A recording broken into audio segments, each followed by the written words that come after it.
As the evening shadows stretched across my cluttered shelves of succulents and cacti, their spines casting jagged patterns on the walls, I felt an inexplicable chill trace down my arm, like a murmur from the quiet corners of my empty home.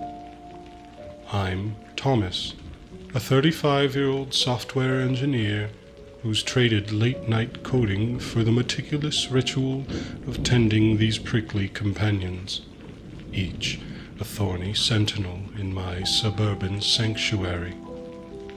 After the divorce, her betrayal, my retreat into silence, I've built this verdant fortress to stave off solitude's ache, misting leaves and pruning spines under the hum of fluorescent grow lights, finding solace in their unyielding resilience amid endless deadlines. Lately, my obsession has led to rarer finds from obscure web corners, shipped from distant, dusty lands, and I've woken with faint, itchy marks on my skin that I dismiss as careless handling. Then there are the dreams, twisting vines coiling in the dark, their touch sharp and insistent. But I shake them off with morning coffee, convinced it's just isolation playing tricks in the stillness.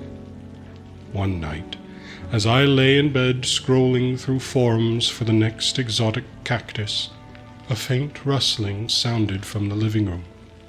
It was the kind of noise that slithers into your subconscious, like dry leaves scraping against glass in a windless room.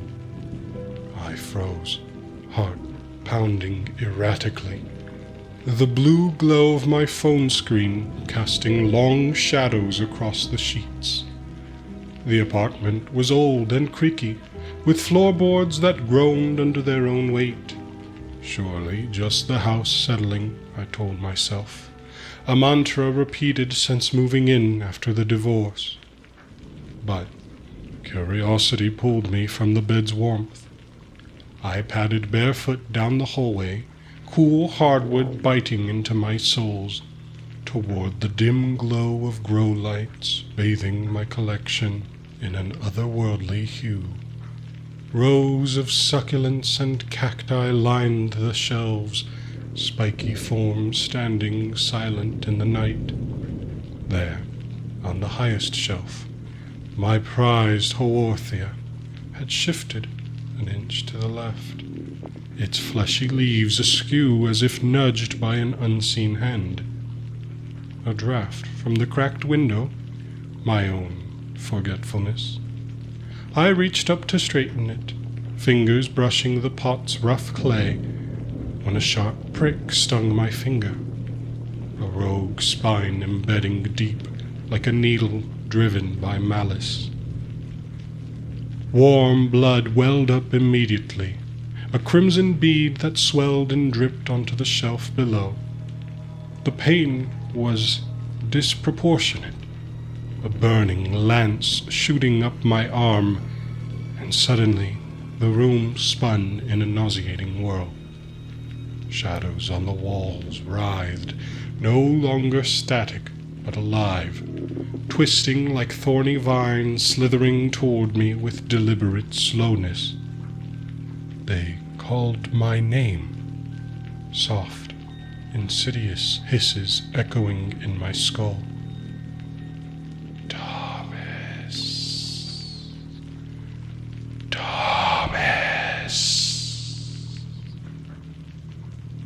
The air grew thick and humid, as if the desert had invaded my living room, filling my nostrils with the scent of arid soil and decay.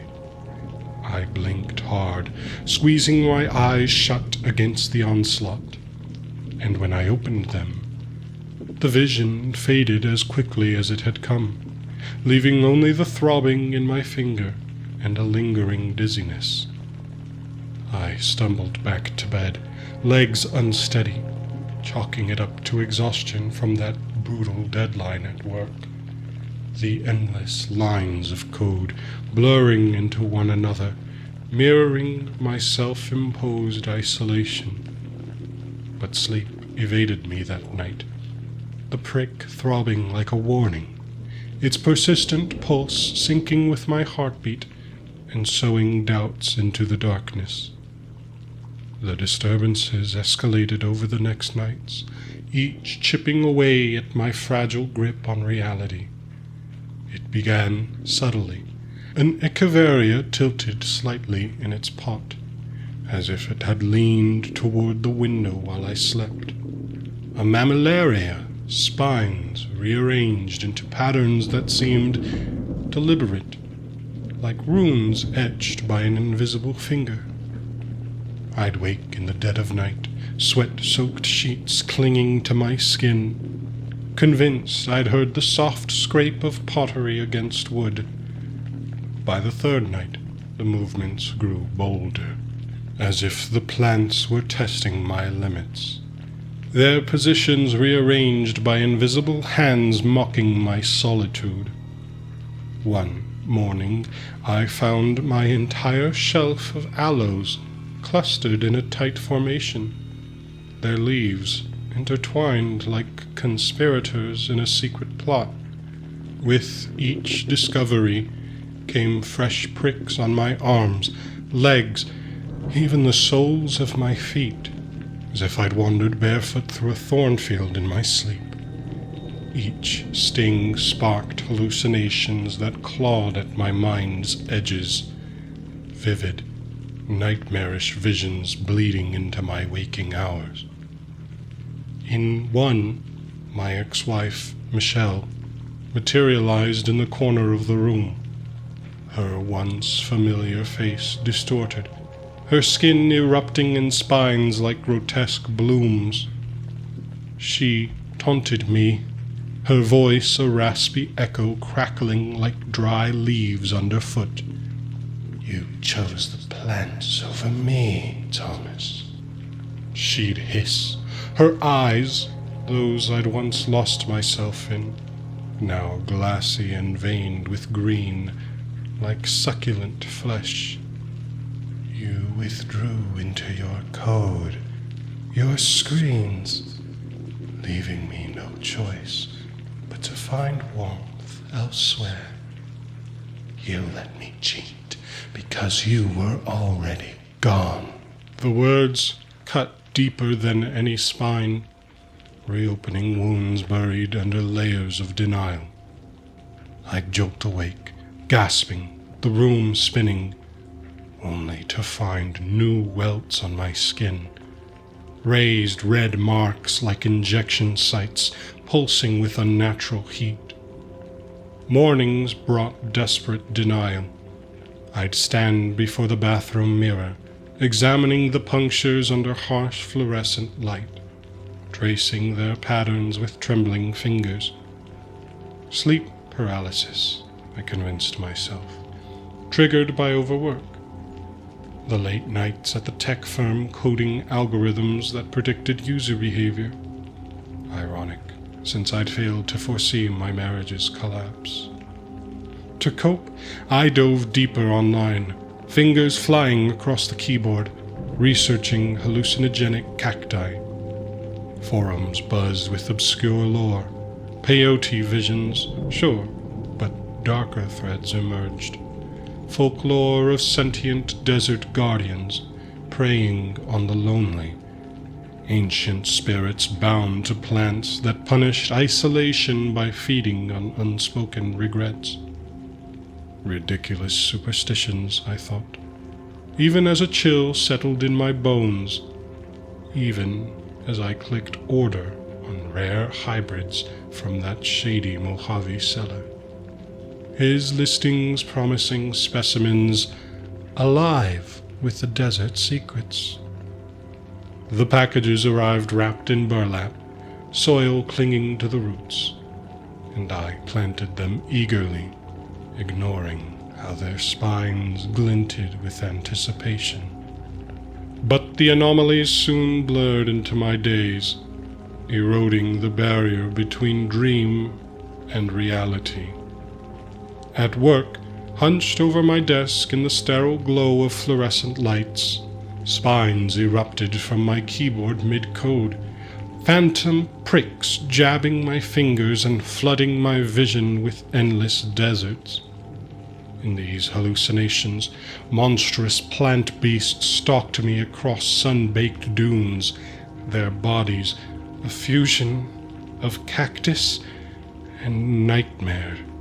Towering forms with thorny limbs that lashed out, murmuring accusations in voices like wind through needles. Loner, failure, you drove her away. Office chatter faded to a distant hum as I gripped the desk, sweat beading on my forehead, fighting to anchor myself. Colleagues shot concerned glances, but I waved them off with forced smiles, muttering about migraines. The murmurs followed me home, emanating from the pots themselves now, soft, insidious sounds slithering through air vents, accusing me from every corner. Isolated heart, they'd sigh, the words rustling like leaves in a breeze. I called in sick, my voice hoarse over the phone, claiming a stubborn flu, cocooning myself deeper in my apartment. Fear gnawed at me. What if colleagues noticed the unraveling, my shaking hands or darting eyes chasing non-existent shadows? I barricaded myself in, drawing curtains against the outside world. But the plants watched, their silent forms growing more oppressive with each passing hour. Desperation led to action. One rain-slicked afternoon, as thunder rumbled outside like a judgment, I tried tossing a few succulents into the trash, starting with the smallest, an innocuous sedum that had always seemed harmless. But as I gripped the pot, it fought back, or so it seemed. Spines jabbed relentlessly, embedding in my palms, each prick unleashing memories of the divorce night. I was trapped in the vision, Michelle's tear-streaked face in our old kitchen, her confession hanging in the air like smoke. I didn't mean for it to happen, Thomas, but you were never there. Her features morphed, twisting into a cactus abomination, her mouth a gaping maw of spines that devoured our shared memories, photos and laughter crumbling to dust in its thorny grasp. Guilt surged through me like venom, hot and relenting. Maybe this was my punishment for shutting down, for retreating into my obsessions rather than fighting for us.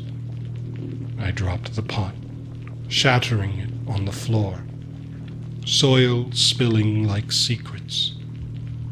But the hallucinations persisted, looping endlessly until I collapsed, sobbing, the room reeking of wet earth and regret.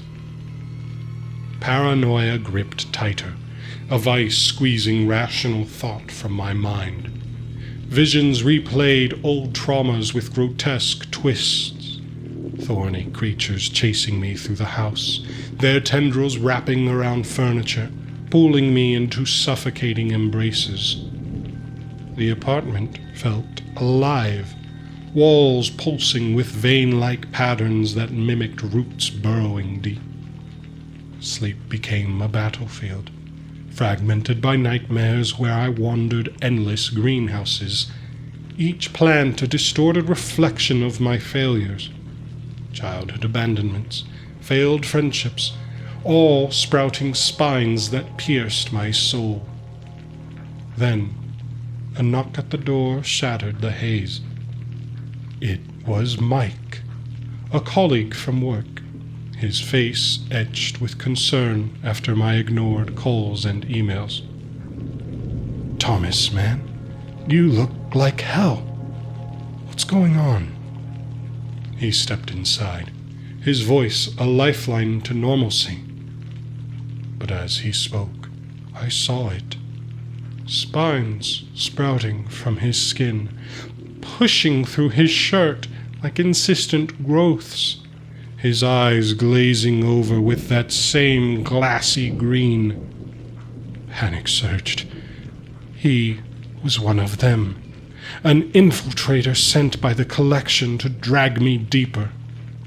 I shoved him out, hands slick with sweat, screaming that he was infected, a monster in disguise. He laughed furious, muttering curses about me needing help, and I was alone again, the door slamming shut like a coffin lid. The silence that followed was deafening, broken only by the faint rustle from the living room. Desperate for answers, I dragged myself to the clinic under a gray sky that mirrored my despair. The waiting room smelled of antiseptic and stale coffee, a stark contrast to the earthy decay of home. Stress psychosis, the doctor diagnosed after a cursory exam, his pen scratching out prescriptions for sedatives. "You're overworked, isolated. Get some rest. Talk to someone." The pills mocked me in my dreams that night. Useless white orbs dissolving into thorns, prickling from within as the plants laughed in chorus. They did nothing to stem the tide. If anything, the visions intensified, the sedatives dulling my defenses while the horrors sharpened. Then came the breaking point, a frenzy erupting on a moonless night when the power flickered and died, plunging the apartment into darkness, broken only by the emergency glow of battery-backed grow lights. The entire collection animated, or so my fractured mind perceived. Succulents crawling slowly across shelves, roots writhing like tentacles, spines extending like needles hungry for flesh. They swarmed me, injecting venom that seared through my veins and dragged me into an endless maze of regrets. Pain exploded in waves as I relived failures as tortures. The divorce replayed with Michelle, transformed into a colossal cactus queen, lashing me with thorny whips. Childhood memories of my parents' arguments twisted into barren deserts where I wandered alone, pricked by every unspoken word. I thrashed on the floor, soil caking my skin, screams tearing from my throat. In the chaos, buried in the soil of one pot, the largest, a hybrid from the Mojave cellar, I found a note, crumpled and stained, its writing faded but legible. These hybrids awaken to feed on emotional voids. Beware the isolated heart. It was real, not hallucination. The cellar's warning, hidden like a seed waiting to sprout. Terror gave way to rage, a burning clarity cutting through the fog. Grabbing shears from the kitchen drawer, their blades glinting coldly, and a lighter from the junk drawer, I fought back. The plants resisted, or perhaps it was my mind's projection. Tendrils lashing out, spines embedding in my arms, visions paralyzing me with fresh waves of guilt. But determination burned hotter, fueled by the note's truth and years of self-imposed exile. I snipped and burned, the air filling with acrid smoke and the sizzle of sap. Each destroyed plant eliciting a phantom scream that resounded in my head. Blood streamed from my wounds, mixing with soil into a muddy paste. But I pressed on, until the shelves were barren, the grow lights illuminating only scorched remnants. Bloodied in the aftermath, I torched the remnants in the backyard, flames leaping into the night sky, casting flickering shadows that danced like defeated spirits. Faint murmurs lingered as the fire died to embers, vines sprouting in my nightmares even as I collapsed into exhausted sleep. In the weeks that followed, therapy unpacked how my obsession with the plants had masked the pain of divorce, a way to control something in a life spiraling from my grasp. The sessions were grueling, peeling back layers of isolation like dead leaves, revealing the void I'd filled with spines instead of people. I joined a support group, tentative at first, sitting in a circle of strangers whose stories mirrored my own. Divorces, losses, the slow creep of loneliness. Reaching for human connection felt foreign, like tending a new fragile sprout. But it grounded me. The warmth of shared laughter, a balm against the cold echoes of the past. But months later, in my new apartment, a clean slate with bare shelves and sunlight streaming through uncurtained windows, a tiny succulent pushed through the balcony concrete, its leaves unfurling with insistent life, as if the desert's guardians had followed me, hungry for more.